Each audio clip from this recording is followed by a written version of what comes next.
Hi, and thank you very much for inviting me. So I want to talk a little bit about Europe and what EGDF is and why is it necessary and how it can help you. So here is the clicker. So EGDF, European Games Developer Federation. We are a federation of national trade organizations, and our background is very much development. And back in the very old days, publishers and developers had different associations. There were too many different kinds of perspectives on how to conduct business and all that. And I see some nodding from Talita and from Italy.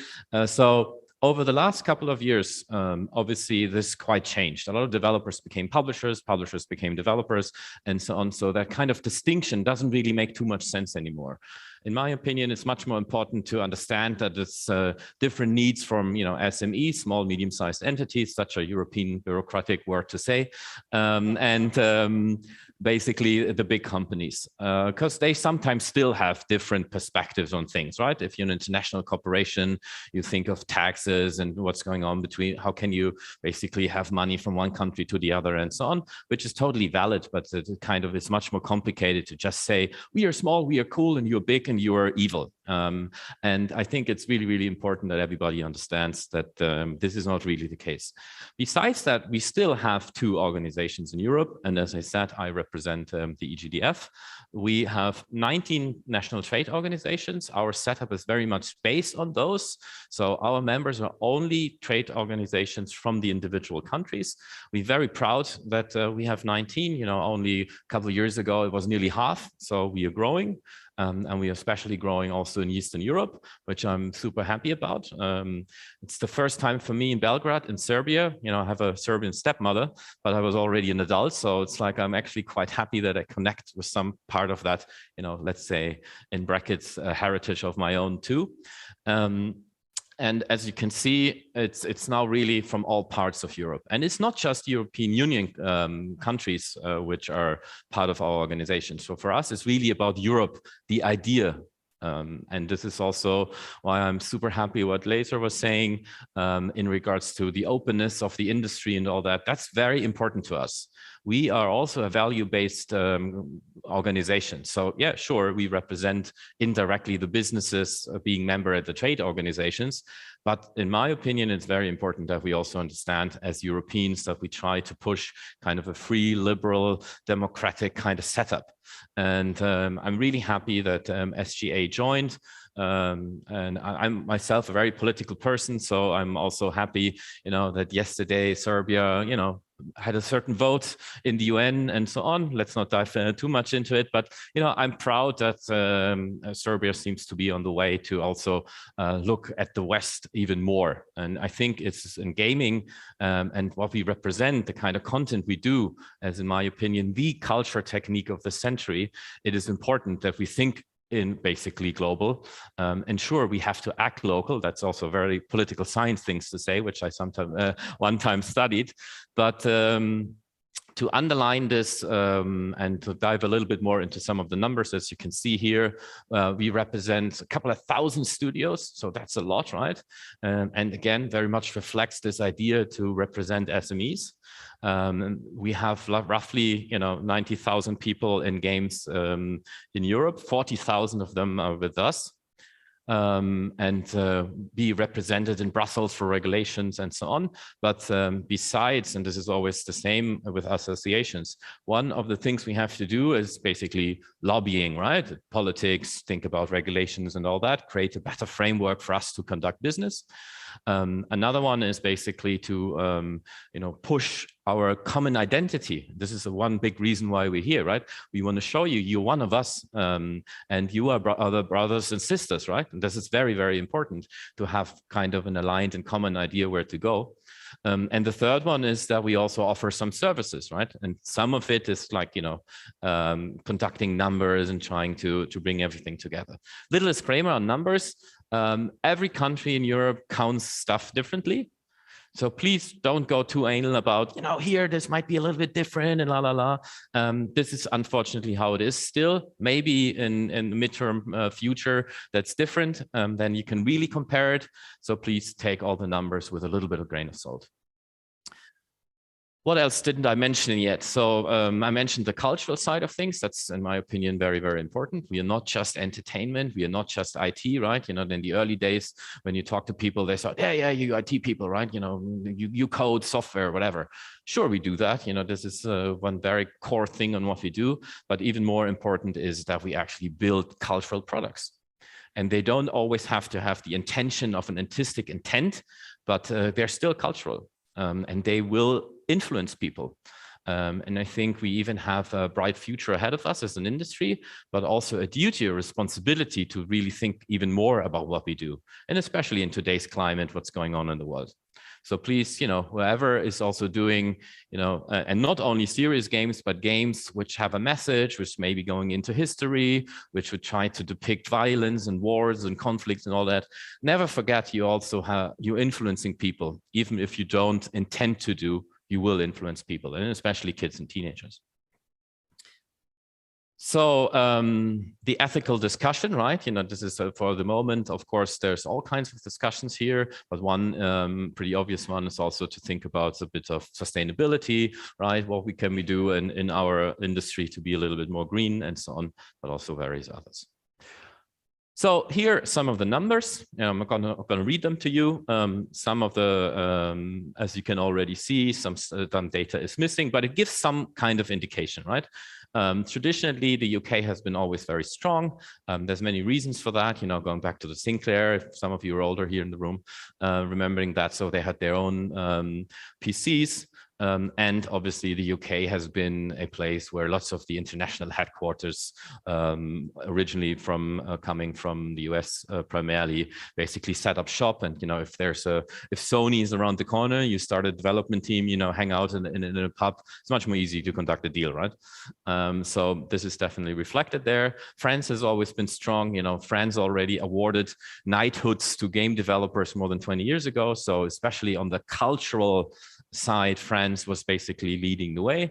And my colleagues here in the front, right?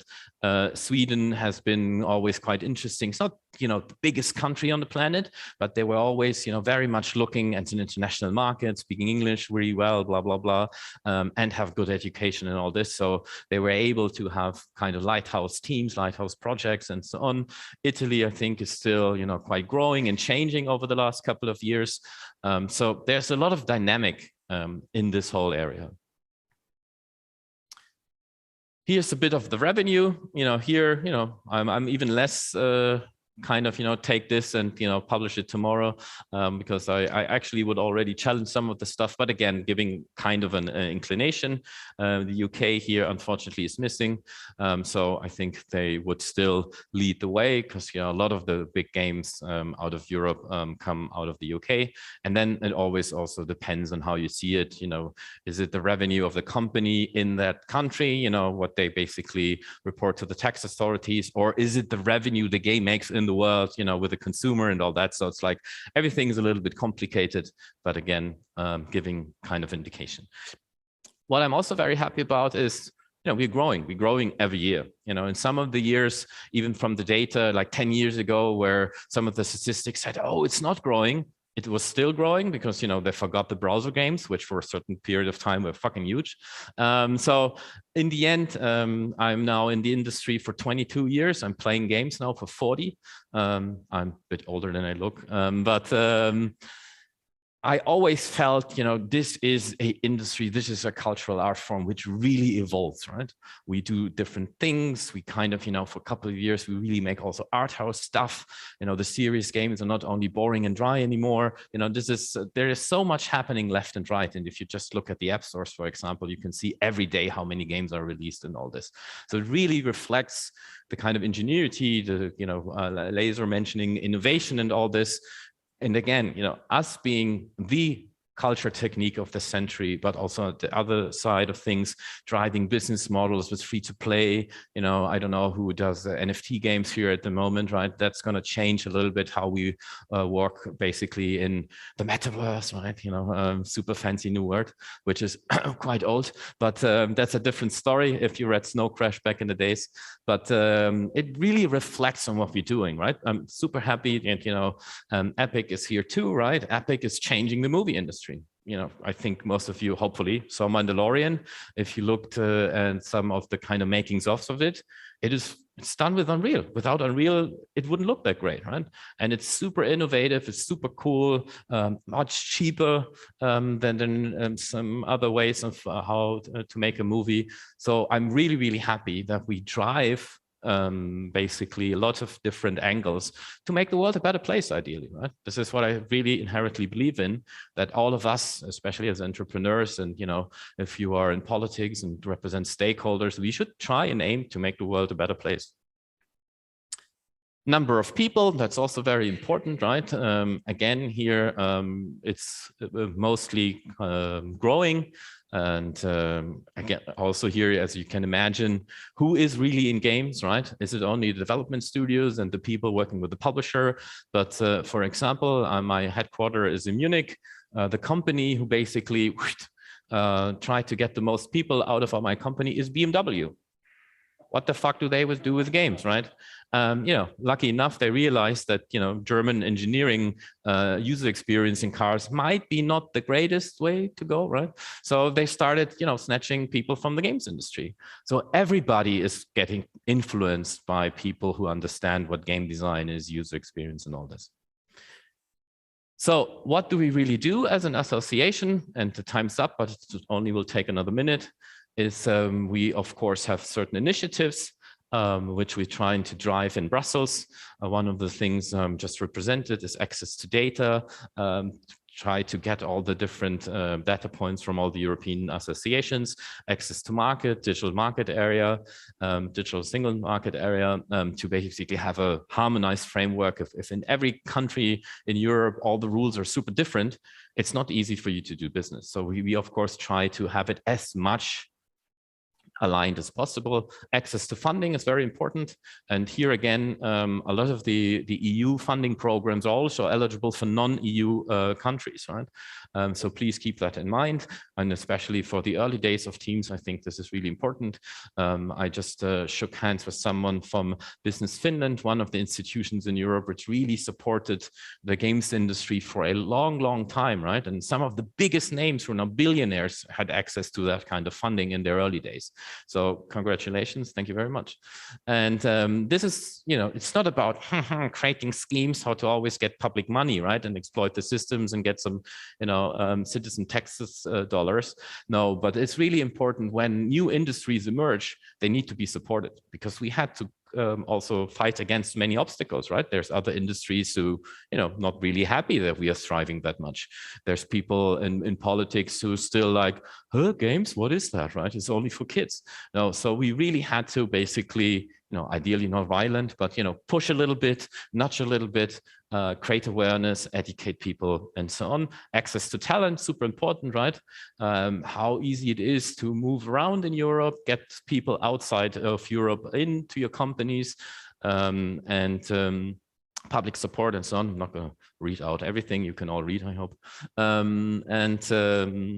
Some other actions we do right now, which is a bit more concrete. One is we kind of also coordinate and organize and give input trade missions. Hopefully Gamescom is happening this year in August. I hope you will all go, right? And a lot of trade organizations and kind of co-funded, especially for new companies and so on, that they don't have to pay everything on their own. GDPR, not the greatest subject on the planet, but still, we give another input to basically make it better. The green I already mentioned. The EGDF was quite active during COVID, trying to get people together to understand what's going on, educate now war in the Ukraine. Maybe you saw that, but on the day of the invasion, we already had a statement. Go read it if you're interested where we stand in our politics. I think we had a great statement, and thanks JP, who unfortunately couldn't be with us here today, for basically starting that. And then, of course, coordinating all these different organizations, trying to help our, in my opinion, also Ukrainian brothers and sisters, in that difficult time with the war and everything, to be able to find new jobs and find housing and so on. And I think the gaming industry really stepped up in that situation and helped. And I think this is a great kind of reflection of who we are. So change the world for the better, make more games, and never forget that we are the coolest cultural medium of the century. Thank you very much.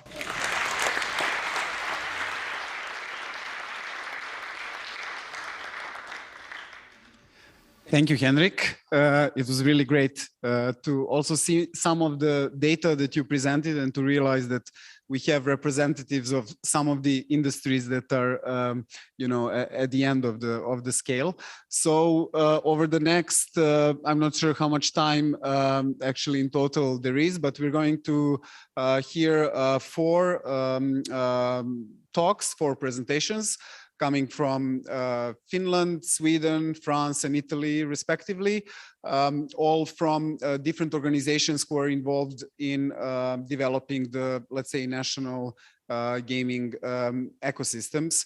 And it is great to have a bit of a Scandinavian and then also a bit of the Mediterranean, let's say, perspective.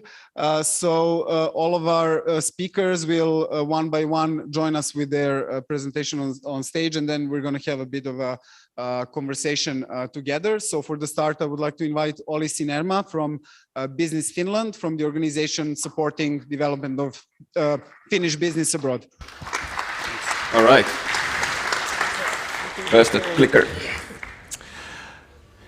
Let me take the chair, if you don't mind. All right.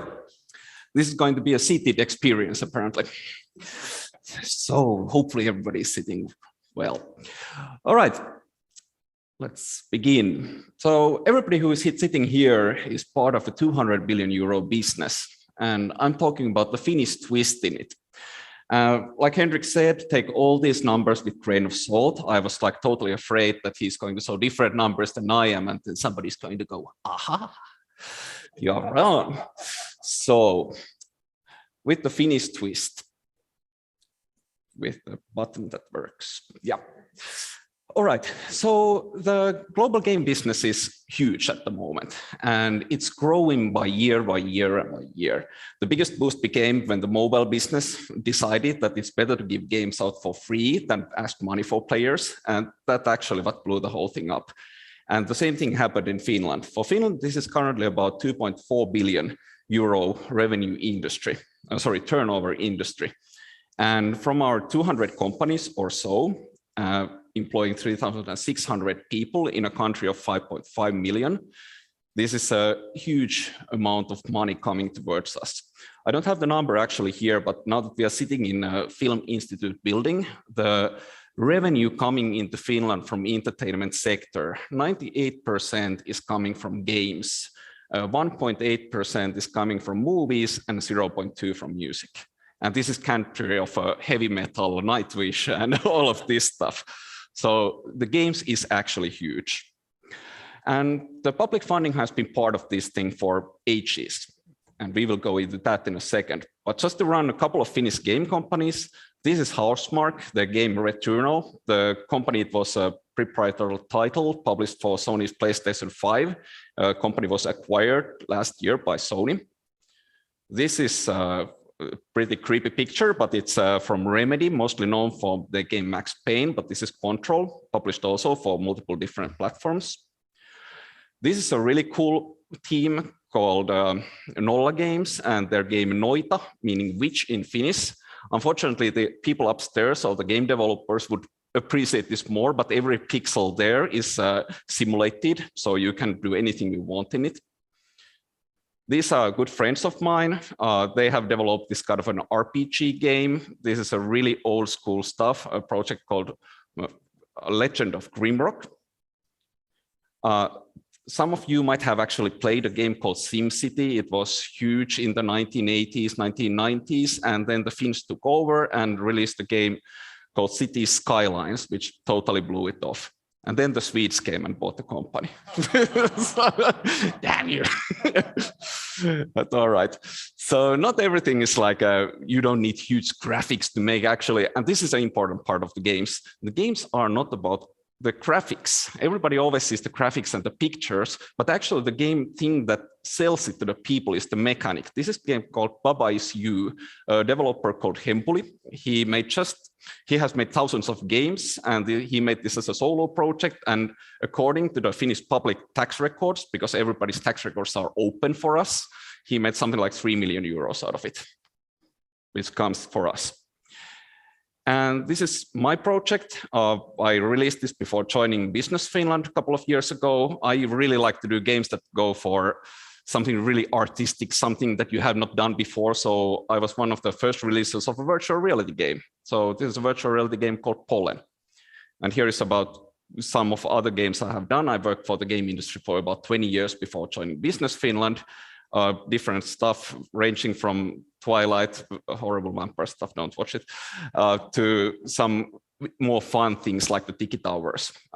The only thing actually that was a real success for me wasn't the game, but it was the Every Play service. It's a system where players can record their mobile games and share them to friends, and Unity acquired the company later on. So overall about the Finnish game ecosystem, it's a great place to develop. We are just 3,000 people, and since game developers all are a bit same quirky-minded, everyone likes skiffy, everyone likes board games, you play video games with friends, you're sort of connected always. So we know each other, and it's a fun industry to work in. And it's, of course, everybody is doing always global. Finnish internal gaming markets are we don't even care about it. So everybody just cooperates inside of Finland, shares information, and helps each other to succeed. And the success comes through data-driven business models, pretty much. So even though games have this artistic side, the ones that actually make good money are the ones who know what their players are doing, what they're enjoying, and so on. Other stuff that helps us in the industry is that we are a stable, safe, fluent speaking English country. Everybody has good education. There's good stuff for if you have kids, you get free schooling for them, daycare, and so on. And pretty much like the country, the companies usually apply small and flexible development teams with good educations. And of course, the public funding plays a big part. And now we go to the public funding. So the public funding has been around for about 20 years. And how it shows is that we have put about 175 million in the last 20 years in the Finnish game industry, and it has generated revenue as investments to Finland for 200 million. And the industry is currently making something like 2.4 billion revenue. And Finnish taxation being what it is, this creates a lot of money coming back. So it's easy to say that we make about every euro we put from the government in the Finnish game industry gives us 20 euros back. So it's definitely a good business for us. The Business Finland, we are known for the funding, and of course that is what interests the companies to come to us, that hey, free money. But we do other things too, like we give business coaching. Some of the startup entrepreneurs, they don't actually know what is a pitch deck or a cap table, so we help them with those stuff. We help them put up the team and check out what is working there and so on. So we have specialists for every sector. There'll be people for maritime, agriculture, heavy tech, or anything. And my small part is playing in the game industry side. The grants themselves are pretty nice. So we provide both grants, which equals to free money, to government-backed loans, which are way better what the bank gives. But for the government, it's a good deal because everything comes back as taxation anyways. And other services that are provided, we are looking for people outside of Finland who could join the industry. The biggest thing lagging us behind is not the size of the industry or the competition, but the people. We have about 3,600 people in the industry, and we have about 1,000 open positions at the moment. So it's a great employer also, and the wages are, you can imagine, they are pretty good. So here's a typical system how our grants work. So let's begin from the first step there. The 50,000 tempo grant is that I have my first game company. There's probably one programmer, designers, and graphic artist. We have a good idea, and we have good CVs also, that we are not, this is not our first game project that we are doing for school. We are actually going for business. Somebody has put 30,000 euros into our bank account. They come to me, show their pages, and if it looks good, 50,000 euros is yours. Go make yourself wild.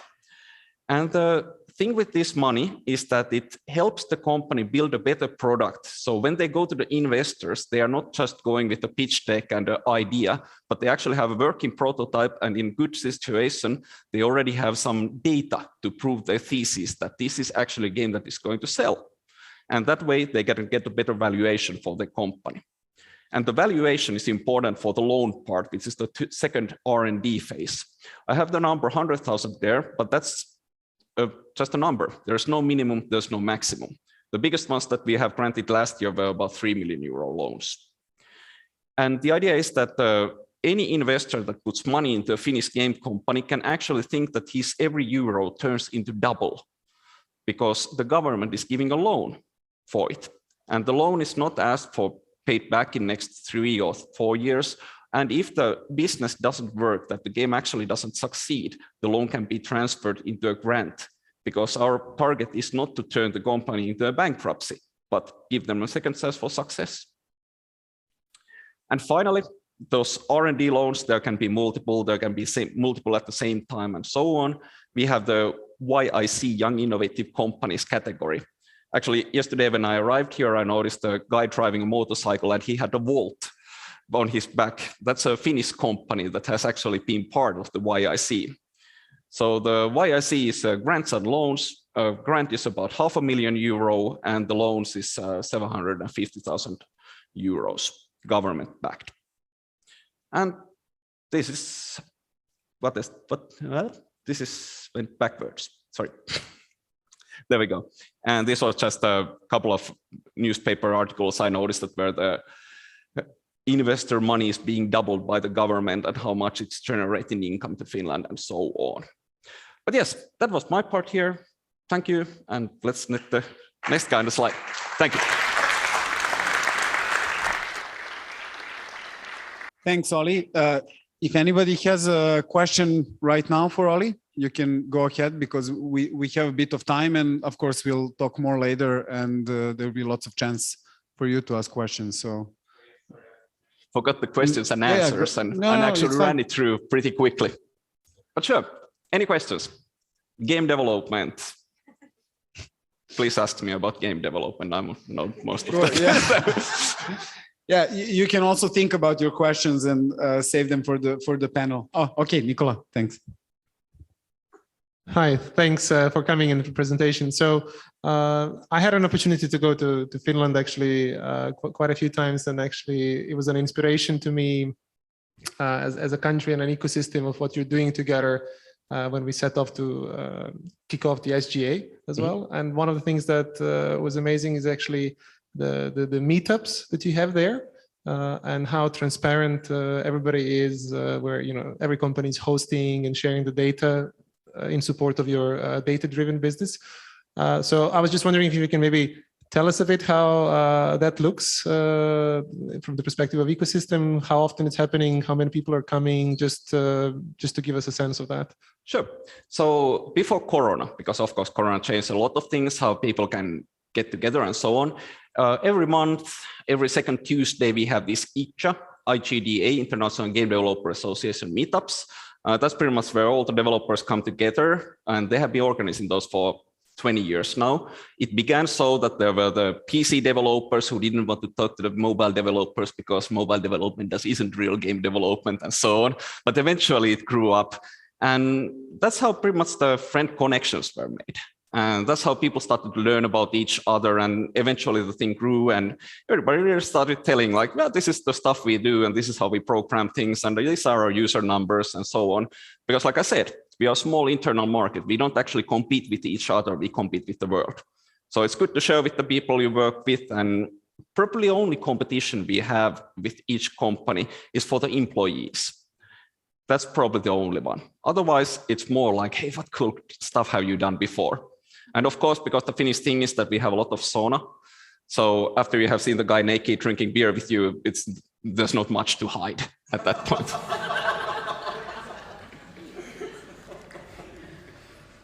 Thanks, Olli. Is there another question maybe at this point? Okay, I think we can move on. Thanks a lot, and please stick on the stage. And I would like to invite Talita. So we want to mix it between North and South of Europe. Okay. So thanks for being with us, and the floor is yours. Okay. Sorry, I was stepping. Okay, it's here. Okay, so thank you so much for inviting our association to this amazing event. And I would really like to say best compliments to the SGA for organizing this. You have done really an exceptional work, guys. Very happy for you to have this event. So I'm sharing with you the experience that, the experience that we had in Italy in the last 10 years. We launched our developer program back in 2012. So it's 10 years that we are working with developers in Italy. Before starting my presentation, I would kindly ask to launch the video. I can do it? Okay. This is just a promotional video that we realized recently.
Okay, thank you so much. It was just to show you something about the industry. Can we start with the presentation, please?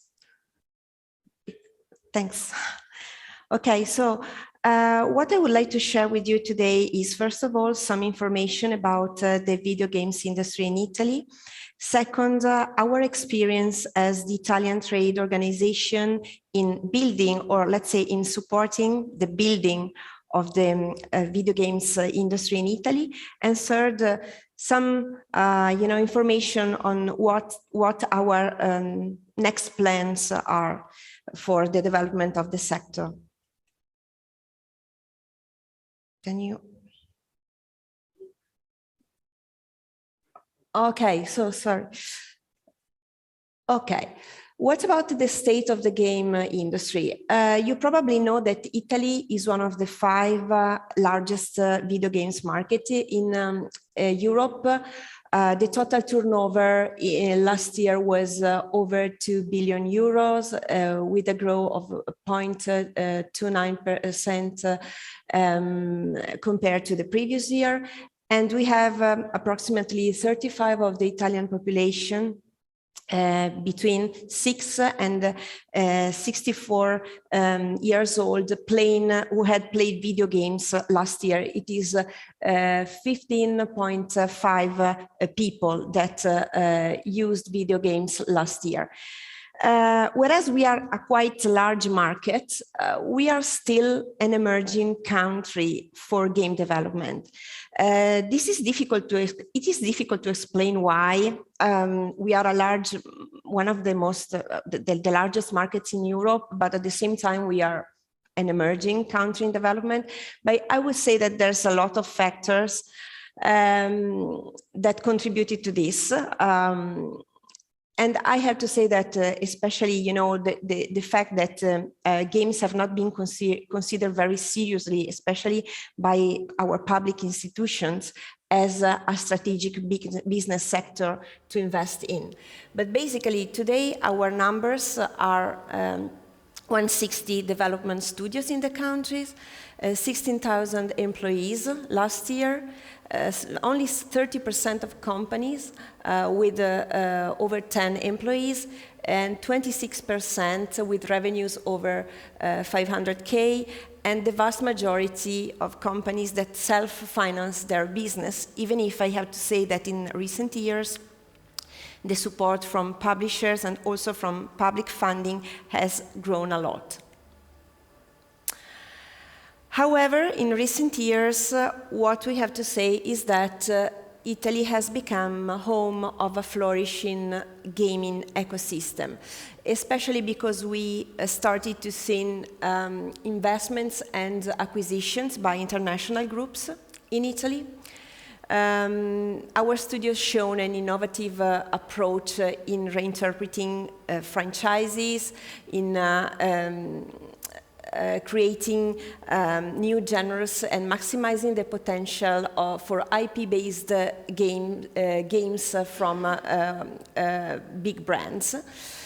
And also because we have some proven track record for successfully partnership with international publishers, a growing talent pool thanks to the growing offer of game development courses by universities and private academies, and also a growing support to the sector by public institutions.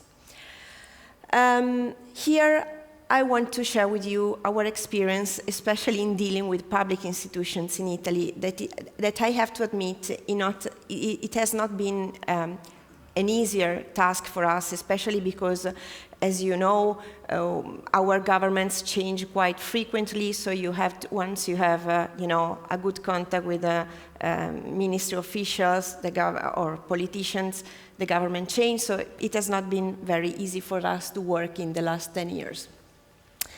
The first thing that we have done is to collect industry data, because this is key for our relationship with public institutions. They want to know what the industry is in Italy. So we have realized 4 developer census from 2014 to last year. Secondly, we have knocked the door to the International Trade Agency, that is a body depending from the Ministry of Foreign Affairs. This was the first public institutions that gave trust to us, to our industry. Our collaboration dates back 2012. They are the body that in our government support the international business of Italian companies. And basically, thanks to their support, we were able to get funding to bring Italian developers to international events. We covered over 20 international events in 7 years. And this support allowed game developers to participate in an Italian booth, having 90% of costs covered by the government. And this was key to give our developers the opportunity to pitch also to their projects to international publishers. And we had an average of 12 companies per event, participating per event. We started with an initial allocation of 50K in 2012, and in 2019, the total allocated budget by the government was around 500K. So it was 10 times more than at the beginning. Then we have worked a lot on local industry events. You can see our B2B event that is First Playable, that was launched just before COVID in Tuscany, thanks to the support of regional administration. We are going back in presence this year in July in Pisa, and here basically we invite publishers from abroad to meet Italian developers, and this has been done in the last 2 years just online. Whereas you can see also our B2C event in Italy, Milan Games Week. This exists since 2011. And it is a quite large event in terms of participants. The last year before COVID, it had over 150,000 visitors. And what we do as an association, we run an indie booth where we host for free developers who want to show their games to consumers. Then I'm going to share with you some more information about the work that we have done on state aid. We have basically worked on 2 different directions. One is tax credit, where France has been the main model for us, even because we are very close countries and our public institutions are always more available to take into consideration what other Mediterranean countries have done. It was introduced for video games production in 2016, but unfortunately it was made effective only after 5 years, and this was mainly because we had different government changes, and this was a very clear obstacle for us in getting the final result ready. But at the end, the tax credit was made effective at the end of last year, and it is managed by the Italian Ministry of Culture. We had an initial budget which was very, very low, 5 million euros. This year it has been more than double, because it will be 11 million euros. It covers 25% of eligible production costs. Each company can apply for a maximum of 1 million euro. And the first session has been opened just before Christmas, and we are having ongoing evaluation of submission now. So this is, I can understand that it is quite, a limited support compared to other countries, but I can tell you that for us it has been a big achievement, and I hope that, looking at the future, we will be able to increase this government support. The other state aid we have been working on is a prototype fund. This is a measure we have been lobbying for years, and we were able to have it introduced in 2020 during the first COVID lockdown as a measure that was, part of the package of the relaunch decree that our government approved to help Italian economy to, cope with the COVID difficulties. It was made effective the last year. It is managed by the Italian Ministry of Economic Development, so completely different public institution. The total available budget for last year was quite, low, but it was just a beginning. This prototype fund can cover 50% of production costs, and developers can get from minimum 10K to maximum 200K per prototype. There are no cultural requirements or tests to pass to get this fund. This is more, a fund that is given from an economic development perspective. And the first session was open last year in June, and it was closed after 2 hours because they received, the ministry received tons of submissions, and they said, look, this is a very good, this is a very good evidence that we need to have this measure because there's a demand in the country for this kind of help. We are now working to have this measure introduced as a structural measure for helping the game development system in Italy. Last but not least, sorry, it's not working. Why? Okay. Recently, we started working also with regional administrations that are receiving also a lot of funds from the European Recovery Fund, especially with the Lazio region and with the Emilia-Romagna region.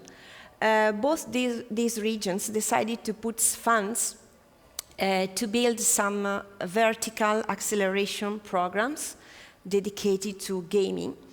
And so starting from January this year, we have an acceleration program in Rome at Cinecittà Studios, where 9 startups have been selected and given a public grant of 60K each to develop a prototype. And they can participate to a 3-month acceleration program. And this is the first edition, but there will be also a second and a third one. The budget has already been secured. Same thing happened in Bologna with, in a smaller scale, just 4 startups selected and 30K public grant per startup. This is more or less what is happening in Italy at the moment. Okay, what's next? We are working on a number of issues. First, on expanding our international trade program, because we would like, of course, we got back to GDC this year with an Italian stand and 10 companies in attendance. We will be at Gamescom, but we would like to, expand our action also to other events and to other initiatives. We are very interested in the Asian market, for example. We are working on improving tax credit because we need more budget. We need, easier procedures for company to apply, and we need competencies within the ministries because at the moment there are no people, like Holly coming from the game industry and working for a public institution, but there's just, professionals that have competencies in movies or in audiovisual, so it's quite difficult for us to deal with people that have very poor knowledge of the sector. We are working to make the prototype fund a structural measures and with, better financed. We are working with regional administration for the development of local support programs. We have sort of like 2 or 3 other regions that would like to do the same project that was started in Rome and in Bologna. And we are organizing this year the first student conference in Italy because we started to networking with universities and private schools that are offering game development courses. And we plan to have this conference where, on the one hand, we will try to make students understand what the different professional opportunities are in the industry, and also to have them meeting companies. And we will also have an award for student work. This is more or less what we are doing. We are still in a very, emerging phase. Maybe we are not on the top of the list of the countries, but I think that in the last years we have. We had some results, and I will be happy to share with you more information if it can be useful for the development of your local ecosystem. Thanks a lot.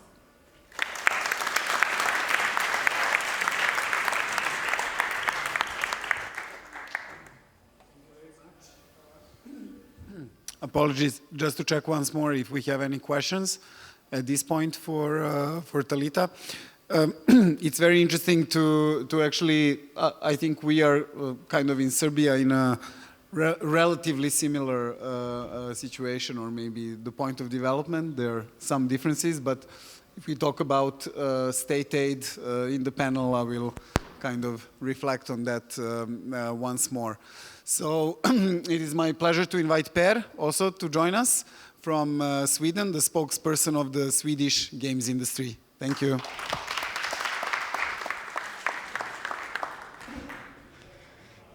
Thank you very much, Relia. It's great to be here. You gave me a reason to visit Belgrade for the time, and it's wonderful to see you. I've only seen your face in a box before, but we have done some things together already, so that's great. My name is Per Strömbäck, and I am the spokesperson of the Swedish games industry. And I did make slides. Here we are. And I'm here to tell you a little bit about Sweden and what we have learned on the way and some of the reasons why we have been successful. But first, I'd like to show you this video, because we are not games, we also make videos, it seems. So please, tape.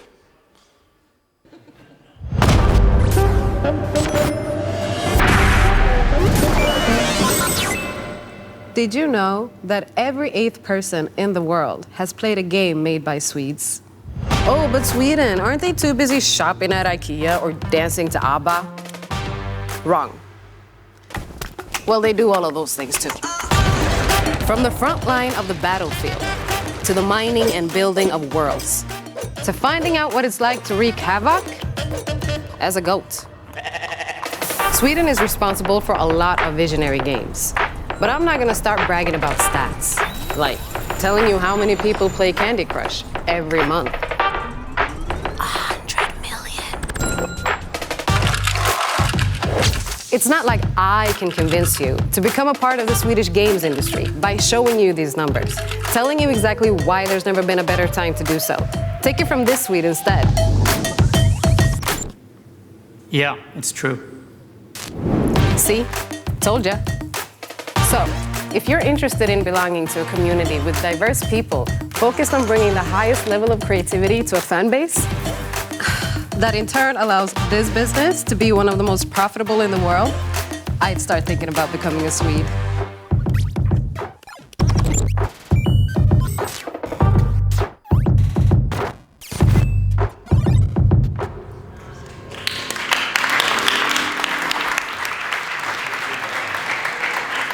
Settle down. Yeah. Yeah, I didn't come here to poach your talent, really. We'll talk about that.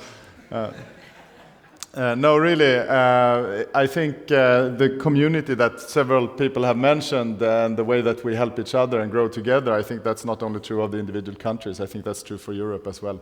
EGDF is a manifestation of that. All right, let's see if I have slides. Oh, I do. Okay, so my background is as a game developer, and the ugly artwork on the left there, that's my fault, sorry about that.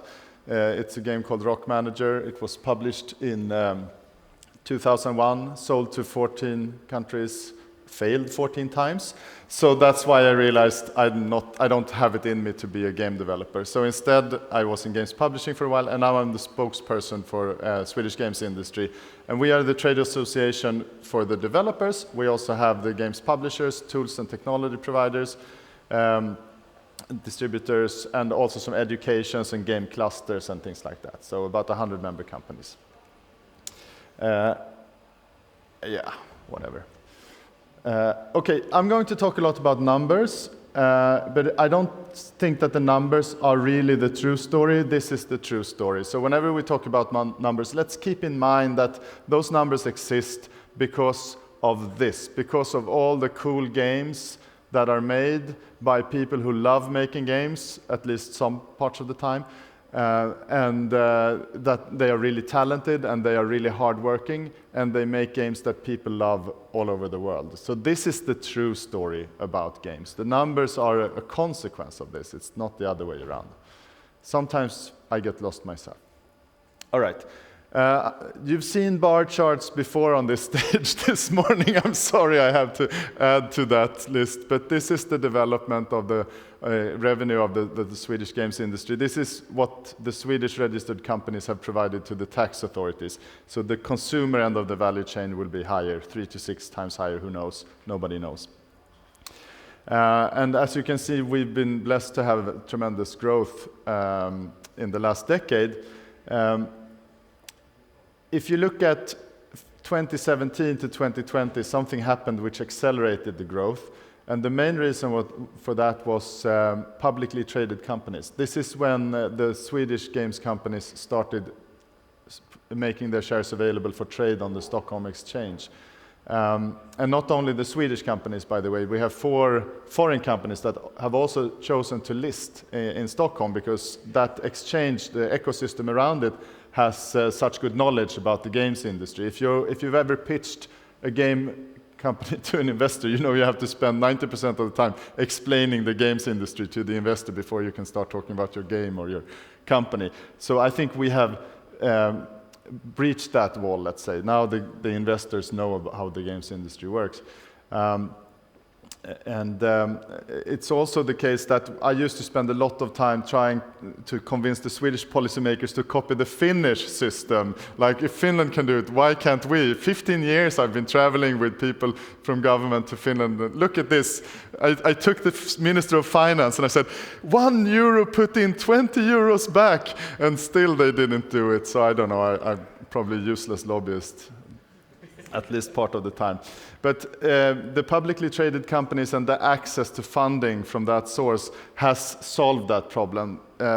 Soft loans would be great, but it's not as critical as it once was. Anyway, lots of things to say. This has also been a vehicle for acquisitions overseas.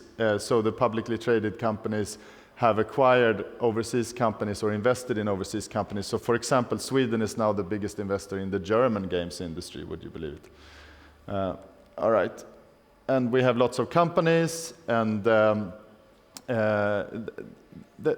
sometimes we talk about consolidation in the industry, but the other trend is entrepreneurships and new companies.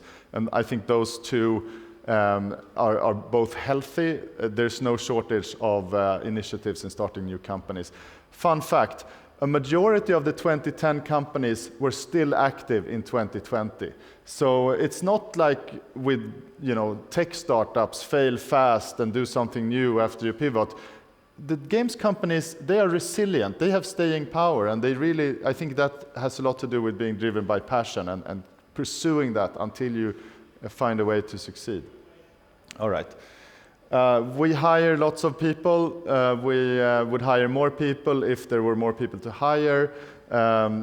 We work with the Swedish government to make it more easy to get workforce migration.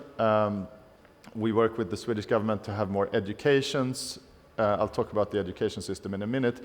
But this is also part of the reason why Swedish companies invest overseas, to get access to a bigger labor market. And I think one of the things that we might like to discuss today is the work from anywhere idea, which is also more relevant now post-pandemic.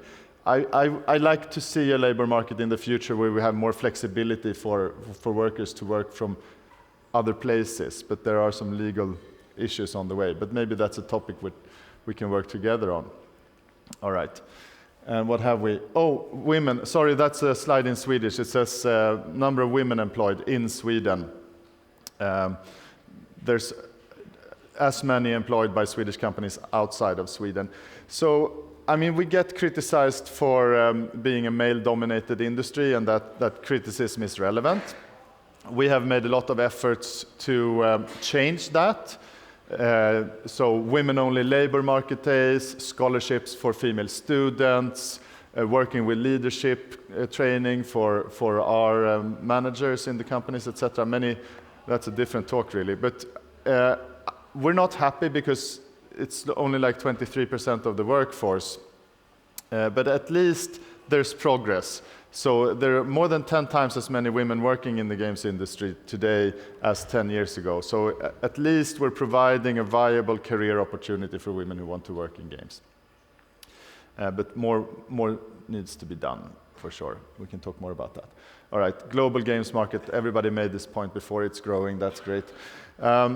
So a big moment for us was in 2014 when a little company called Mojang made a game called Minecraft, and they were acquired by Microsoft, and the purchase price was $2.5 billion. Around a couple of years before, the Swedish car maker Volvo had been acquired by the Chinese automaker Geely, and the purchase price was $1 billion. So I took a lot of pleasure in saying blocks bigger than cars. But this really opened the eyes. I mean, I had been trying to make this point, but if somebody like Microsoft spends this money, it's something real. So this was very much something that got the attention of the finance community. And the year after, of course, Candy Crush developer King was acquired by Activision at the price point of $5.9 billion. I mean, these billions used to be big, but you know, this year already there's been some really astronomical acquisitions with ZeniMax and Zynga and otherwise. So, and Activision, of course. Yeah. Anyway, so $5.9 billion was a lot of money at the time, not so much anymore, I guess. It's impossible to think that we would have had the success with the publicly traded games companies had it not been for these acquisitions. This proved to the finance community that the money was real. And up to that point, the growth and the profits from the successful games were really only available to the industry and foreign companies that acquired in Sweden. But with the publicly traded companies, that became available to everybody who wanted to purchase shares and pension funds, etc. So the growth became available to a much wider part of the community. Yeah, this is just to brag about how much our companies acquire overseas. We're all over the world. Never mind. So this is when we talk. This session is about building an ecosystem, and we talked about government support. So I added this slide just to share some information about how government support works in Sweden. We don't have government support. Like, we don't have specific state aid for the games industry, tailored for the games industry, as Olli and Talita have explained. We don't have that. What we do have is we have a very good education system. It's publicly funded. It exists on many different levels, and they are tailored for the games industry. So you have the artists, the programmers, and the game designers together in the same classroom, working on the same project in their education. That's great. They know how to work together when they enter the labor market. This was not designed by the government. This was not a product of lobbying. This is the education institution's own decision to offer game training. But we have 15 to 20, depending on how you count, educational institutions putting out maybe 600-700 students every year, and we hire most of them. Then we have, in the Swedish public system, we have general purpose enterprise policies. So there are startup loans, international trade activities. There's an R&D tax break that some of our members have been able to use, etc. But these are not specific to the games industry. These are not the result of any lobbying or any political decision or vision by any stretch. This is accessible to every industry in Sweden. And there is, I guess, a light at the end of the tunnel. We've been lobbying for tax breaks like you have in Italy, like Canada famously have used to accelerate the growth of their industry. There's a small-scale production incentive in the budget for this year. I think it's about 12 million euros. It's going to be for on-location film shoots, nothing to do with games. But at least the door has opened a little bit. It's been a long time in the making, and I hope it's successful. I hope we can open that door a little bit more and add things like VFX and animation, and you see where this is going. And there was a really important decision in the European Union the other day about cultural incentives, and maybe we can talk about that on the panel. Okay. Of course, the points that Olli made about Finland are also true for Sweden. We have good education on a general level, not only dedicated to games. We have good infrastructure such as broadband and all that stuff. And actually unemployment benefits have been great for early stage startups. That has been used by some of our companies as well. Let's skip some of these slides, never mind. I think you all know how games work. There are also some ecosystem factors. If you know about DreamHack, which is like an esports festival, LAN party deluxe, that's a very nice, I love this photo. It's like the constellations of stars on the night sky, except it's screens with gamers. So it's a very active player community, very active consumer community, and they never hesitate to share their views with us, by the way, and sometimes in very straightforward terms. We also have good esports teams. This is the famous Ninjas in Pyjamas. That's another branch of the games industry, but definitely part of the ecosystem. So we're blessed to have world-class competitors in esports coming out of Sweden. Somebody may know this guy, and PewDiePie is famous for, in his early days, for Minecraft, but actually the first game that made his fame was a lesser-known Swedish game called Amnesia: Dark Descent. I don't know if you saw those videos. It's by a small company called Frictional Games in Malmö. And it's so scary, that game. I don't dare play it. It's so scary, and the YouTube viewers love to watch him get so scared from playing this game. So there's a nice collaboration there with the streamers and, well, this particular streamer and the Swedish industry. All right, so here's my own little home-cooked theory of what is important for having a successful games ecosystem and to export that. And for lack of a better word, I say hygiene factors. That's really like management consultant speak. But these reasons are important, but they're not enough. This is just what you need to get through the door. So the old computer there is supposed to say IT skills. If you don't know anything about software, there's not much you can do. The fiber is obviously broadband. If you don't have good internet, how can you put up servers and do like big free-to-play games online, whatever? The airplane, we're a global industry. We've been struggling in the pandemic. So great to finally be out and about again. If you don't have access to international connections, you will suffer. Okay, the hat might be weird. If there's anyone Swedish in the room, you know this hat. This is the hat that you get when you graduate from upper secondary or high school. So this is just, again, making the point about the education system. I'm getting in trouble here because the next one with the blue figures on the yellow background, it's not, I didn't intend it as support for Ukraine, but let's say it is for the moment. But this I borrowed from the Swedish Liberal Party youth section, and this is their symbol for freedom of enterprise. And I would add freedom of speech. If you don't have freedom of enterprise and have to ask the government for permission to start a company, if you don't have freedom of speech and have to worry about censorship, etc., how can you make games? How can you make a game company? Games can be controversial sometimes. Games need to have freedom of expression and artistic freedom. Okay, He-Man and the Masters of the Universe. Hands up who watched this show in the 80s. Okay, great. Yeah, we're all friends here. This was really important. Sweden was very cut off from the popular culture for many decades, the global Western popular culture.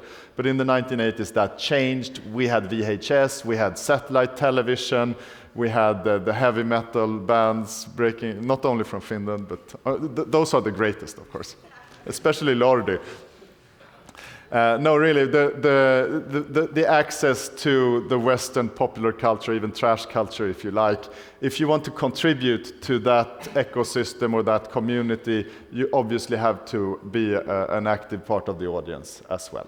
So this is my theory of what anybody needs to be able to play the game of global games exports in the first place. This is your ticket to the ride. If you don't have this, figure out a way to get this. And this, of course, exists. If you look at all the successful games regions in the world, I think you can tick these boxes. All right, now I will go into what I think sets Sweden apart.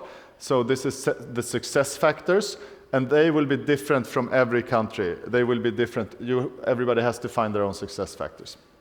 Okay, so small domestic market. Sweden is a very small country of 10 million people. That's great. We have almost no consumer market. That's also great. It used to be that we tried to make games for the Swedish market.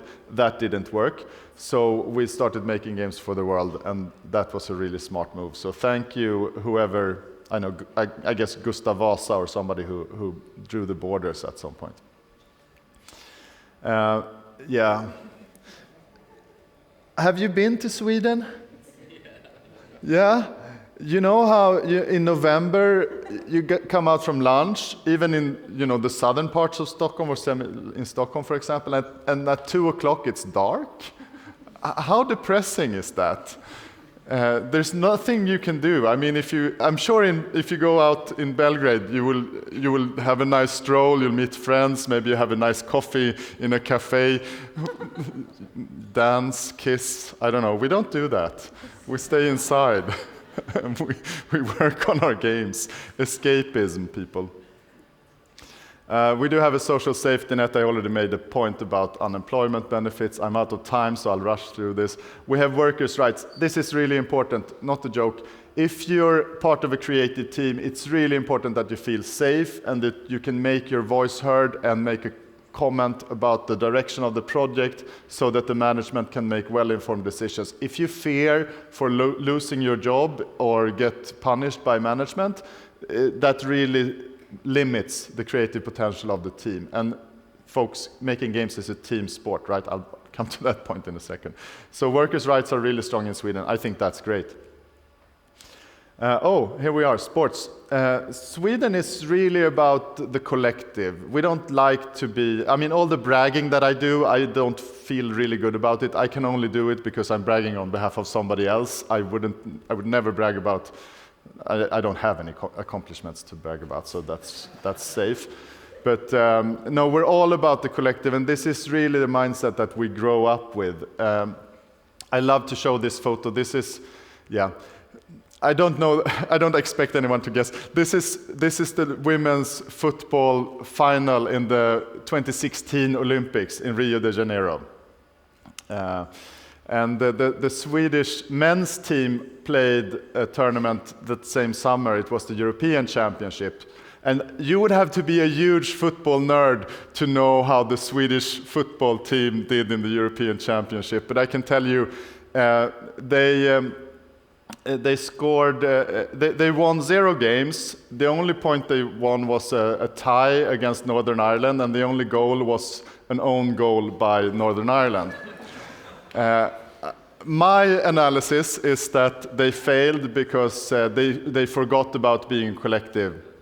They played as Zlatan Ibrahimovic and his 10 helpers. And that didn't work. Whereas the ladies team, same summer, they played as a team and they won the silver medal. And do you know who won the gold? Of course, Germany, always Germany. All right, so this is, and I like to also think that the part of the reason why we can have, I think, 60 or 70 different languages in our companies.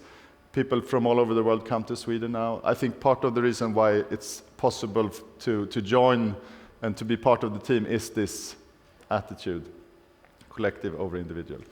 All right. We're also very pessimistic. We always see the dark side of everything. Every development, we always see the risks. So thank you, Martin Luther, for bringing 500 years of negative attitudes. That's really great if you want to make a game. You cannot be an optimist if you want to make a game. You have to be at the start of the project, but then you have to really look, no, that's not going to work. Let's work harder. And of course, the work ethics are, if you work really hard, maybe there's a reward on the other side in the next life. And then we have our homegrown Nordic version of that, and this is the Jante law. Who knows about the Jante law? Okay, some people know, the Nordic embassies know about the Jante law. And so the Jante law tells you that Don't think you're good at anything. Don't think you're worth anything. Don't think that you're better than anyone else. Everybody else is better than you. So this is also very much part of the Nordic culture, once used as an explanation why we drink so much. But I like to use it as part of the reason why Sweden has been successful in making games, because, I mean, isn't that really a good attitude for making games? I can always tweak the game balance a little better. I can always crush a few more bugs. Really, I'm coming to my last slide now. Thanks for the patience. But the most important factors are these. We grew up, middle-class boys born in the 1970s grew up learning to code on the Commodore 64 and playing tabletop pen and paper role-playing games like Dungeons and Dragons. This was the Swedish version, Drakar och Demoner. So we learned software and game design, in our boys' rooms. When our parents told us we should be doing something more useful, like homework, little did they know that we would be a 34.7 billion euro industry back then. So, Mom, if you're listening, sorry I didn't mow the lawn. All right, and I have more slides, but I'll stop there. Thanks, Relja.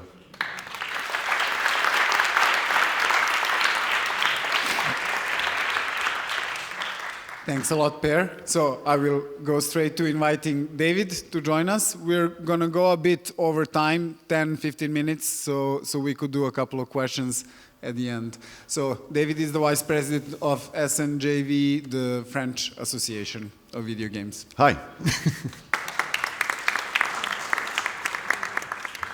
Now I understand the confused looks.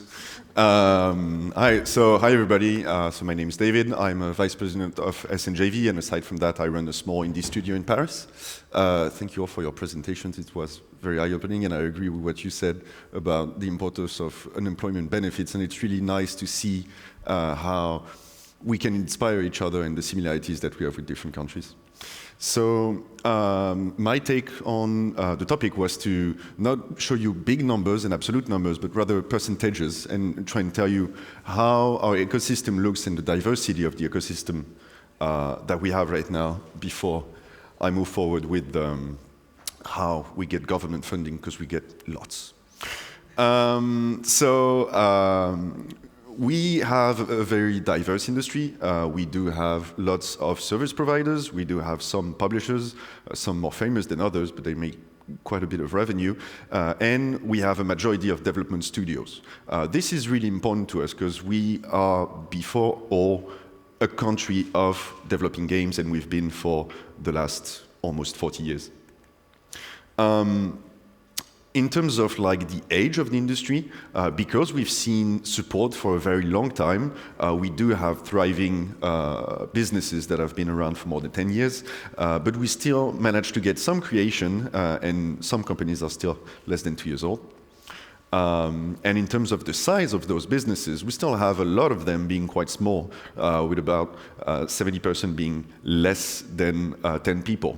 So in that diversity, there's also a lot of room for partnership between companies, and we're seeing more and more studios work together with different studios, and more doing that also with companies that are abroad, which is a good way to also raise a good ecosystem. When it comes to the production, so that's the 2021 numbers. We had about 1,400 games in production, and what's key, I think, is that 96% of those are new IPs, and studios developing their own IP, which is a key aspect that drives wealth, because what drives the value of your company? Having good IPs. It's not only being able to deliver good games, it's also being able to build strong brands and then validate that. We've seen that with the example of Mojang. In terms of trends, we're still a very PC-oriented country, and I'll be able to talk about this during the panel, but I'm curious only about how you guys managed to get more funding for mobile games in Finland, because we are still really bad at getting public funding for mobile games. We have about 10% of people experimenting with new techs like VR, AR. Is VR new? I don't know anymore. But blockchain stuff is also coming around the corner. But yeah, still mostly geared towards console PC AAA titles. In terms of funding, so we still have like quite a good balance. Of course, we get, so sorry for the silly acronyms, you'll understand that in about 5 minutes. But most of the studios self-finance, so it's either reinvesting money that you got through revenues of like previous titles, often companies that start as service providers that manage to get some form of like cash and then try and make a game. And of course, we also rely on publishers, and we are seeing a trend where less and less French studios self-publish and go towards publishers.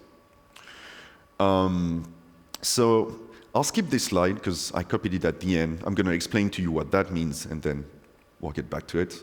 And as I said, we're seeing more and more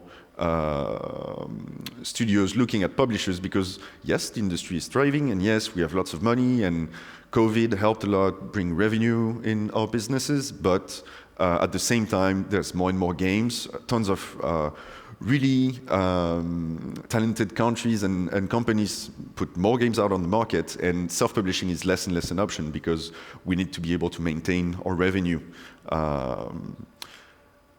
In terms of employment, so almost everyone has what we call permanent contracts in France, which is quite similar to what you said about Sweden. Having good labor laws and safe contracts is key to be able to retain talent and not have people leave the industry within 5 years. When it comes to gender diversity, we're making slow progress. Yes, we're at 22% of women in development studios, which is nice, but it's also not just about the number, it's also about the position of those women, because it's easy to have like interns, and we're still at only 11% of women in company management, which is definitely lacking, and we need to keep working on this. Aside from that, you've seen the slides from Hendrik earlier.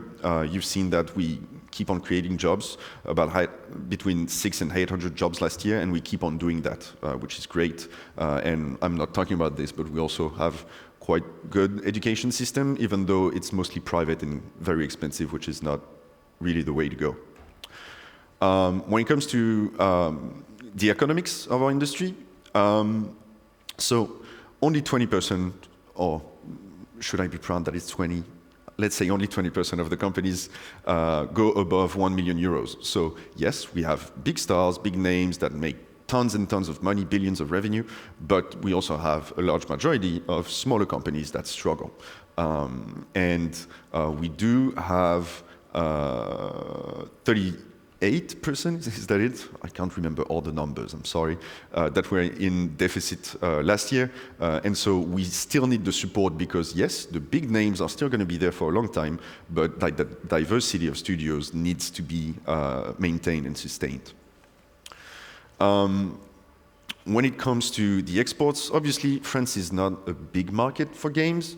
It's between like 4% and 5%. So most of the sales are evidently made abroad. And as you said, like having a global outlook on the market is absolutely critical. So how do we get money for this?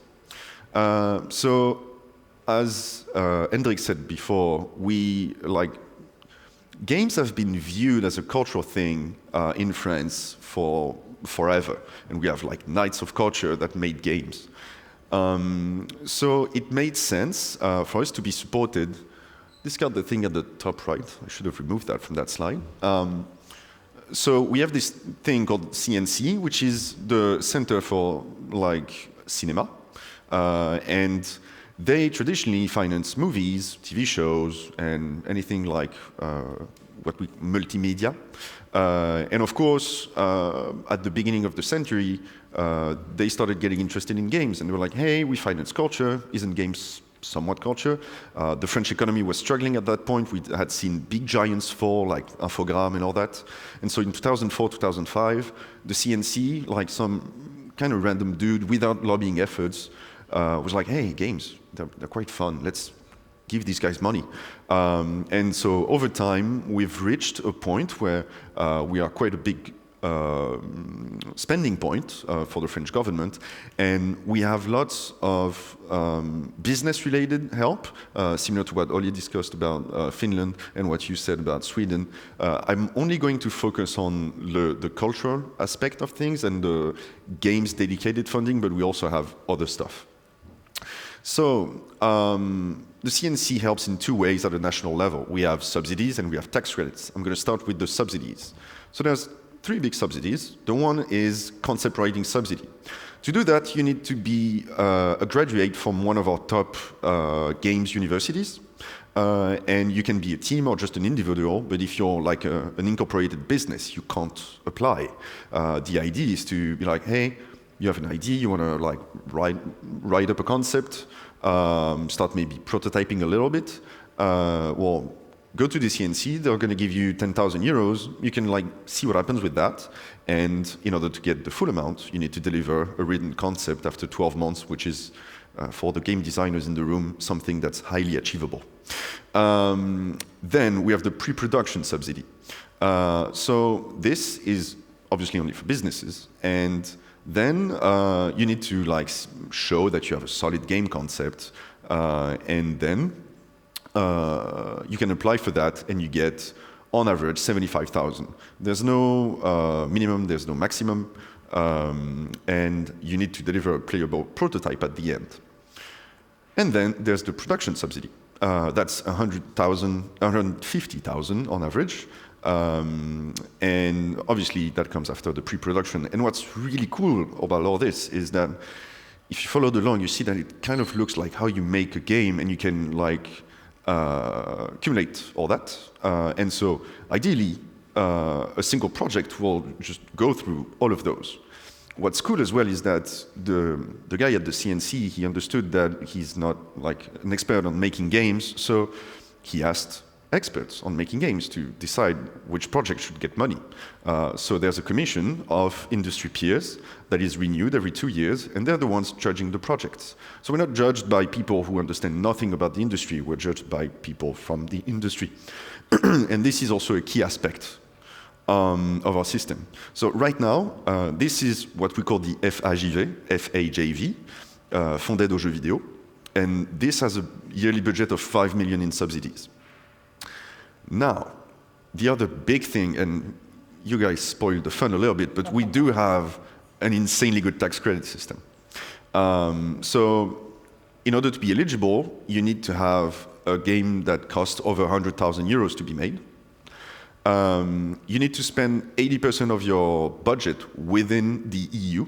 So I double-checked, and for instance, Serbia as a candidate country is eligible. So it's not technically the EU, it's like EU-related countries, but I'm not a European law lawyer, so don't take my word for it.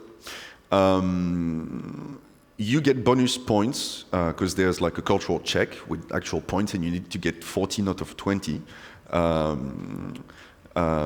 You get bonus points if you have key personnel that's from the EU or located within the EU. You get bonus points if your artistic budget is over 50%. And your game has to ship within 3 years of obtaining the tax credit. That's the tricky thing, because you get tax credit as soon as you file for the help, but if you don't ship within 3 years, you give the money back, which has led some companies to go bankrupt. After the financial eligibility, there's the cultural eligibility. You need to have a French version of the game, that kind of makes sense, but you also need 2 other European languages.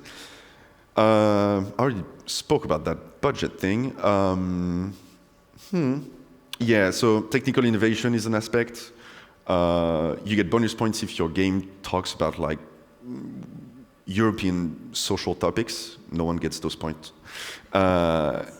And you get points if the game is inspired by a book or a movie from the EU. It's not French-centered. That's also because the EU has to sanction the program. But as you can see, if you look at the criteria, that is highly predictable. When you file for this, you're able to take that cultural check with the points on each line and be like, okay, how many points am I going to get? Am I going to be eligible? Am I not? And that predictability is absolute key, because now we're seeing lots of foreign investors invest in French companies because they know that no matter what, no matter that subsidy thing that is going to be judged by industry professionals and all that, this is like done by a computer. We can predict what the computer will say, and we can say whether or not we'll be getting 30% more budget, because yeah, the tax credit is at 30%, spoiler. We get 30% more budget than what we actually got as an investment. So we get 30%. If you spend money outside of the EU, it doesn't count. And I listed it out, but it's basically anything that's related to making the game. Some marketing spend is like eligible, but the key thing is like if you do free-to-play mobile and want to get 30% cheaper rates on UA, that's not possible. They're not that stupid. In terms of budget, in 2020, it was about 70 million euro. And it ranges from companies that get 10 million a year and companies that get 150,000. Any size of project is eligible, and this has also led to getting implementation from like big companies. Well, Ubisoft had some French implementation before, but they opened new offices after this. Then the last thing that's quite interesting is we're seeing more and more local authorities fund games.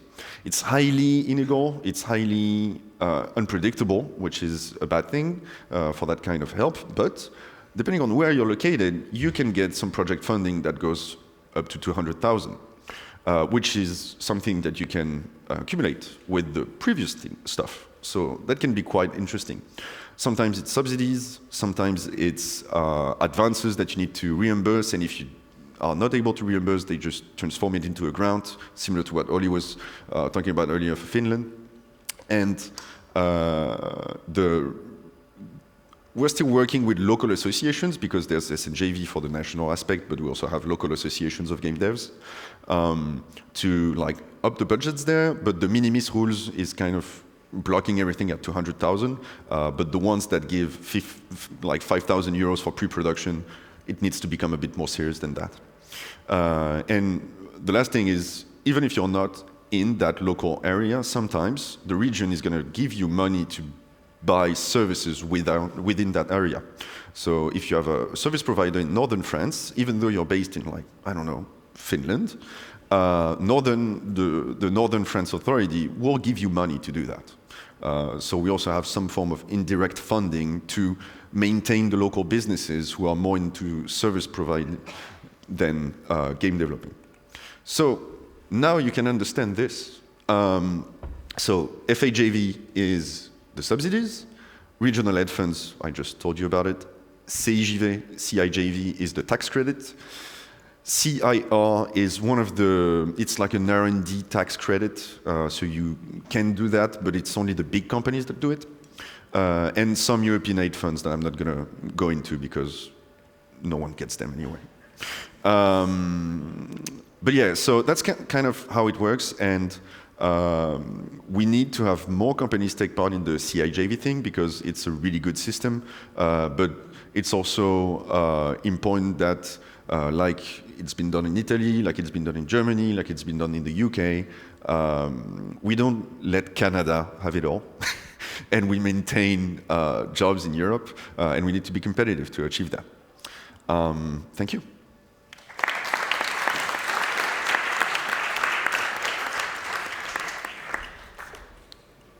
Try to be fast. Thank you, David. No, that was great and very, very insightful. So as I hear upstairs, there are also around 20-minute overtime. So we're going to use around 15 to 20 minutes to just go through a few topics. So it was really great to see these different perspectives. So one of the things that I wanted to ask, because it's relevant also to the Serbian situation, is your opinion about how important is it for the, let's say, game dev community to have funding or support mechanisms that are really aimed at that particular niche? Because, for example, in Serbia, there's a lot of state government support for innovation, IT sector, and so on.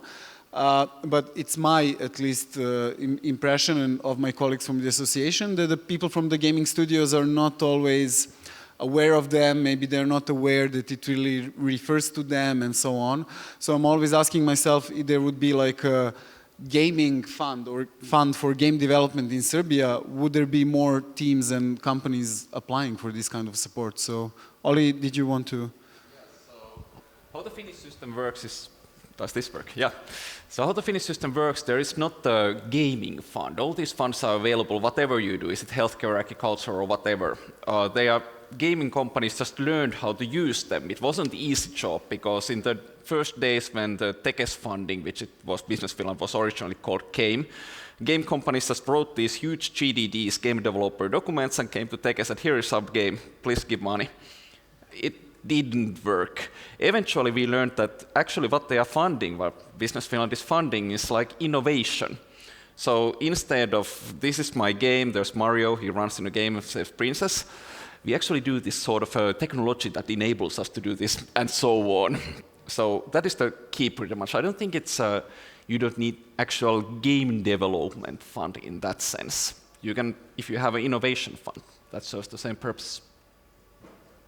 Talita, in the case of the things you were talking about? I think ideally you should have both, in my opinion, because the real issue, at least for us in Italy, is to have public institutions that have competencies on the video games industry, because it happened a lot of times, especially in the past, that when applying to general innovation public support measures, the public officials were not able to understand how the industry works, and so, you know, studios were denied to have funds because of this lack of awareness and of knowledge. And I think this is, at least in Italy, a step that we would like to happen very soon, to have game people, professionals dealing and competent in gaming that are on the other side and can judge what we do. This is key, in my opinion. And when I look at, for example, at the French experience, where I know that at CNC you have people in charge of gaming, right? Yes. Public officials that are in charge of gaming. In Italy, we don't have people in charge of gaming. We have people that have been working for 20 or 30 years in movies or audiovisual and are asked to judge gaming. And this is not very easy. So I think this is both. It's a matter, in my opinion, of having, you know, public institution more aware of how the industry works, having people competent in gaming. Yeah, go on, Ben. Okay, thanks. Yeah, I would agree with the point about having somebody as, I mean, you're the only government representative on this stage that says something. We are from associations. We have to navigate the government systems. It's great if there's a face. And then, you know, if I come to you with an idea and it doesn't work, you know the public system much better than I do, so you can help me go to somewhere else. So that's a really important gateway. I think from a game developer point of view, it's not, I mean, money can come from different sources, and all you need is really a strategy to find that funding, and there will always be some strings attached, whether it's you know, government applications, you have to write all these forms and make a wish that the committee will like it. If it's private investment, they might want to take some shares in your company. You have to always give up something. And I think, you know, advocating for the companies, I just want them to have as many different options as possible. If there are many different options, different strategies can be applied. And I think a dedicated games fund is great, but what is that? I mean, it depends on what the policymakers want. If you want to have big companies come in and hire lots of people, do like Canada. If you want to attract foreign investment, do like Finland. If you want cool startups that may create great IP long term, maybe look at what France is. It really depends on the strategy. So, don't look for one answer. Look for different options and different strategies. Yeah, it was also my impression that a lot of the game dev companies, they don't even really, at least here in Serbia, count on or think about any sort of, let's say, public or state support or public funding. And I see even on the European level, it's kind of with Creative Europe or these kind of things, it's still kind of confusing, and it's much more versed towards the film industry. And that is also maybe another interesting point to touch upon. So in France is the Institute for Film having this kind of program.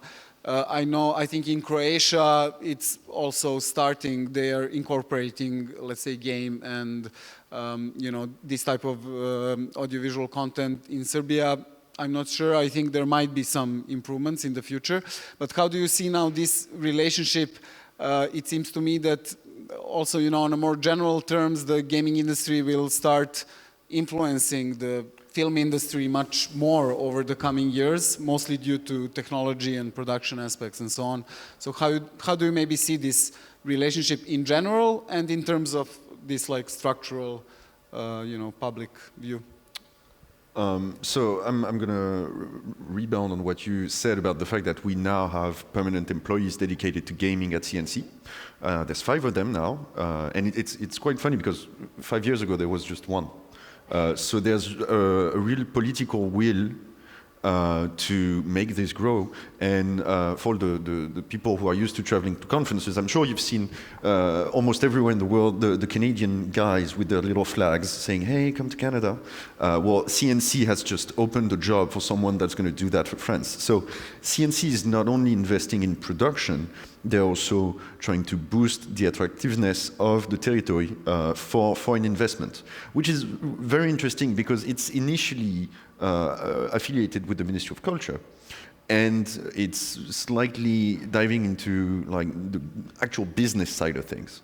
So I think this is giving us a really positive outlook on things because the relationship is good. We have open channels of communication, and we are even able to address some issues within the industry through coercion via the subsidies. For instance, now, it's just one example, you can't get public funding in France if the boss of the company hasn't gone through training on harassment.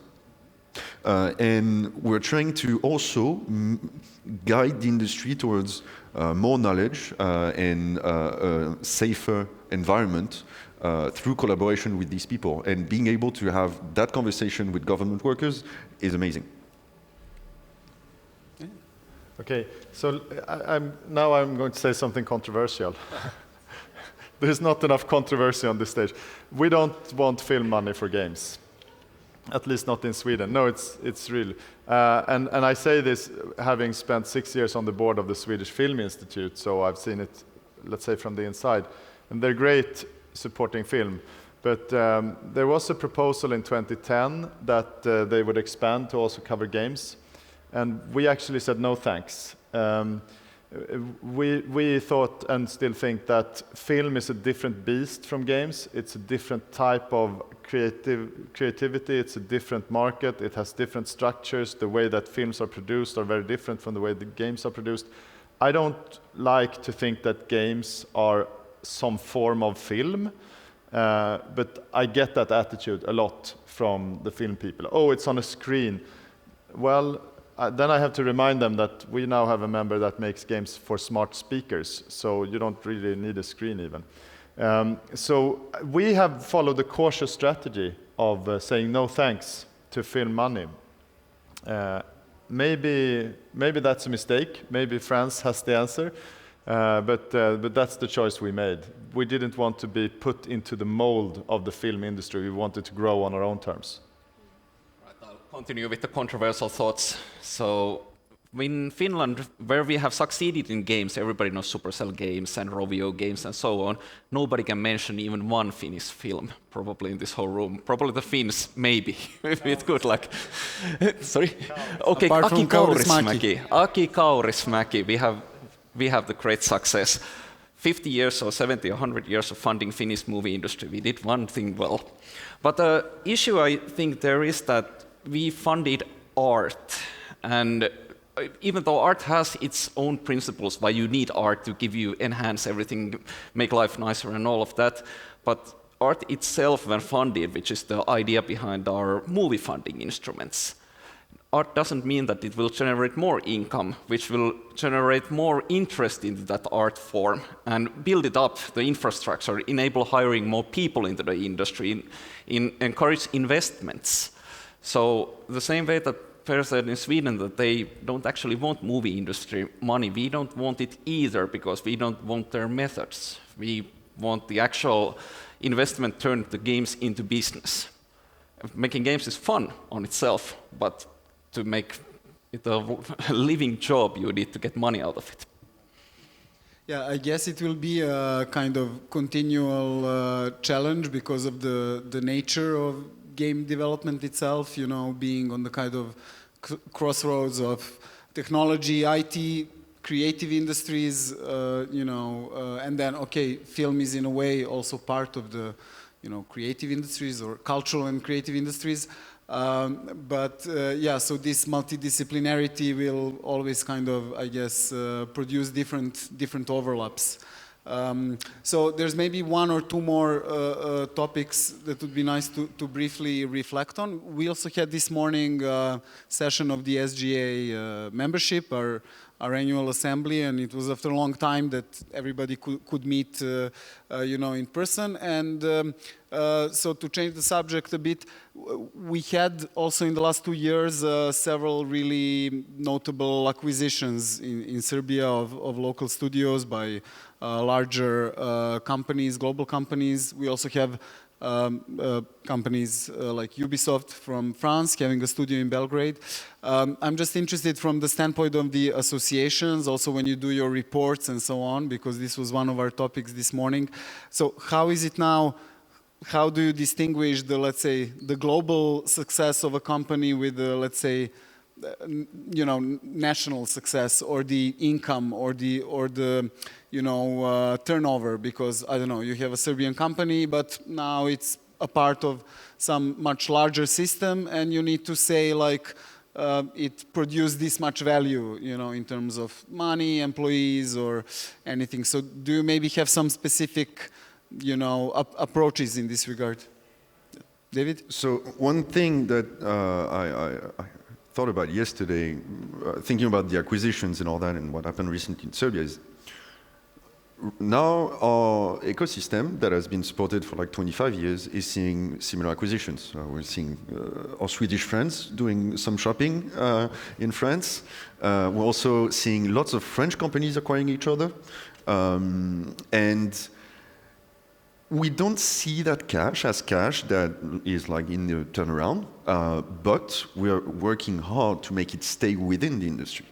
And we're building investment networks, putting in touch founders who made their exit with younger founders. And this is my personal experience, for instance. Most of the funding of my current company comes from people who got their own companies acquired, which is awesome because we like nurture the sector and find a way to maintain like the money. Circular funding. Exactly. Great. Talita, did you want to say? In our case, we reach an agreement with companies, and in case the company is part of an international group, we only count the revenues of the Italian company, in the sense that if this company is just invoicing their work to their headquarters, let's say in France or in another country, we are just considering, let's say, the big invoice that the Italian company is making to the parent company, let's say. So the impact on our total revenue is, you know, quite low in this case, because we do not consider, you know, what the international company does. But I think it is a correct way to calculate. Okay, thank you. I think we are going to wrap it up slowly. Per, go ahead, please. Can I ask a question for Talita? Absolutely. Because I was waiting for this opportunity when I had you on stage. I mean, the way that I describe the Swedish industry, it kind of grew organically from a generation of you know, people like myself maybe. Yeah. But I got the impression that you had a really strategic decision. I mean, about 10 years ago, I remember you talking to me. So how do you work with game developers? What can we do to support the game developers? And we had discussions about that. So was that like a strategic direction decision? Let's see if we can boost the game developers in Italy, or was that on demand from the game developers? Where did that come from? It was both. I mean, we started as an association representing multinationals, having local subsidiaries in Italy, because Italy is still one of the largest markets in Europe, but the multinationals' presence have decreased a lot in the last years because, you know, of the centralization of, you know, the business management. But basically, on the one hand, we were seeing at the beginning of 2010 that there was a growing number of developers, and we had started before discussing with the one in the territories, but it was just like less than 10 companies, and they said, look, why do we need to work as an association? We are just a few. But then at a certain time, you know, we had a growing number of developers, and we started talking with them and say, look, we can do something together to help the industry. So on the one hand, it was we as an association to try to doing something to grow the local industry, and on the other hand, the developers asking for support because they did not have an alternative, let's say, you know. It was both, I think. But they must have had a shortcut then to, for example, lobbying and influence, because in Sweden, the association started long after, and we have been trying to catch up and be a proper voice of the industry. But you already had those structures in place. We already had this, but it was not a so long time. I mean, because we started working, it was as an association. The association started back in 2005 or 6, and then after 5 or 6 years we started working with developers, but we did not have previous experience in dealing with you know, local companies, so we as an association had also to learn a lot, and we are still learning a lot from developers about what their needs are. But now the developers are the large majority of our member companies. We have now over 10 multinationals and over 70 Italian game development companies, because in the association we only have companies, not informal teams, because of our bylaws, let's say, restrictions. We can represent only companies and not informal teams, but now they are the large majority of our association, and they are orienting the 70% of our job is on developers. Thank you. Yeah, in the Serbian case, we are counting also the teams. So, but I think around 60% of those are registered companies. I mean, I have a bunch of questions. I could continue for a while, but we are out of time. But I would invite all our delegates and guests to approach you, you know, in the breaks and in the networking space up in the attic. And thanks once more for sharing all of the different information and experiences. It's really a pleasure to hear it firsthand and to also learn a lot from it, and to hopefully employ some of that here locally. So thanks again. And I invite all of you to join us for the lunch, which is served upstairs. And we're going to be back in this room at 2:30. The afternoon session is a bit more aimed at people from the industry. The game camp will continue upstairs in the afternoon, and here we are, with the exception of the closing lecture of Outfit 7, we're more going to talk about PC or core related topics. And so here's some impressions from the developers themselves. So thanks a lot once more, and enjoy the rest of the day.